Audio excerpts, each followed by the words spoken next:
ناظرین کرام، سچے واقعات کے ساتھ حاضر خدمت ہیں۔ آج آپ کی خدمت میں خلیفہ ہارون الرشید اور بہلول دانا رحمۃ اللہ علیہ کا ایک واقعہ پیش کرتا ہوں۔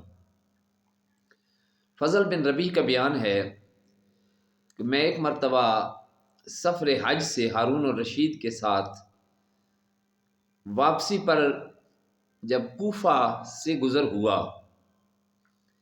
دیکھا کہ حضرت بہلول دانا علیہ رحمہ ایک جگہ کھڑے اور بلند آواز سے چیخ رہے۔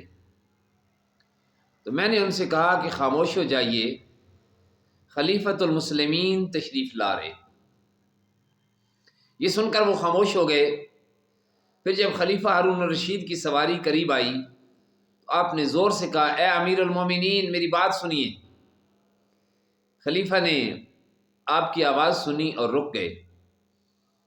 حضرت بہلول دانا علیہ رحمہ نے فرمایا، امیر المومنین، مجھے ایمن بن نائل نے حدیث سنائی کہ حضرت سیدنا قدامہ بن عبداللہ عامری رضی اللہ تعالیٰ عنہ نے فرمایا کہ میں نے رسول اللہ صلی اللہ علیہ وسلم کو وادی منی میں دیکھا کہ آپ صلی اللہ علیہ وسلم ایک سادے سے کجاوے میں تشریف فرما تھے، اور وہاں نہ کوئی مارنا تھا، نہ ادھر ادھر ہٹانا تھا، اور نہ ہی ہٹو بچوں کی کوئی ایک ایسی صدا تھی۔ فضل بن ربیع کہتے ہیں کہ میں نے امیر المومنین سے کہا کہ حضور، یہ بہلول دیوانہ ہے۔ آپ نے فرمایا، میں نہیں جانتا۔ پھر کہا، اے بہلول، مجھے کچھ اور نصیحت کرو۔ چنانچہ انہوں نے 2 عربی شعر پڑھے جن کا مفہوم یہ ہے کہ بالفرض اگر تجھے ساری دنیا کی حکومت مل جائے اور تمام لوگ تیرے مطیع اور فرما بردار بن جائیں، پھر بھی کیا تیرا آخری ٹھکانہ تنگ و تاریک قبر نہیں ہوگا؟ تیرے مرنے کے بعد لوگ باری باری تجھ پر مٹی ڈالیں گے۔ یہ سن کر خلیفہ ہارون الرشید نے کہا، اے بہلول، آپ نے حق کو پہچان لیا، مجھے کچھ اور نصیحت کیجیے۔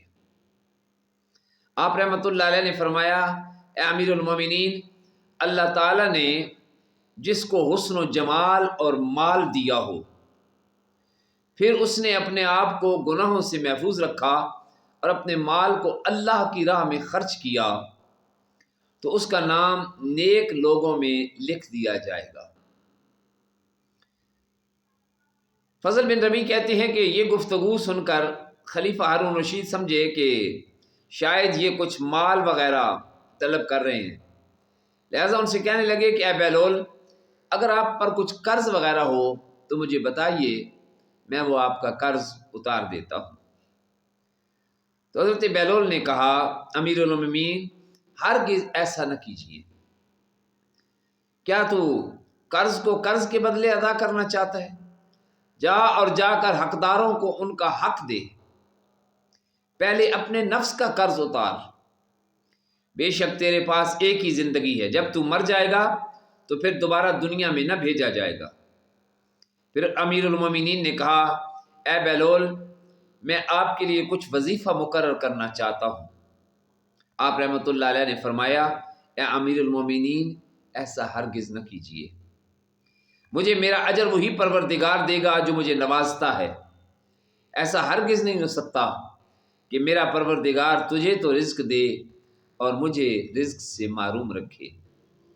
اتنا کہنے کے بعد آپ رحمۃ اللہ علیہ نے یہ اشعار پڑھے اور واپس پلٹ دیے، اور میں کہ توکلت علی اللہ وما ارجو سوی اللہ وما الرزق من الناس بل الرزق علی اللہ۔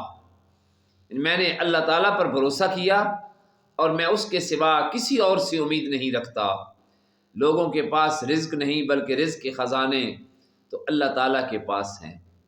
کیسے عظیم لوگ تھے وہ بادشاہ بھی، جو فقیروں کی باتوں کو سن کر اس سے کچھ سبق حاصل کرتے، اور وہ فقراء بھی کتنے عظیم تھے جو بادشاہوں کو صرف نصیحت کرتے تھے، ان کے سامنے اپنا دامن طلب دراز نہیں کیا کرتے تھے۔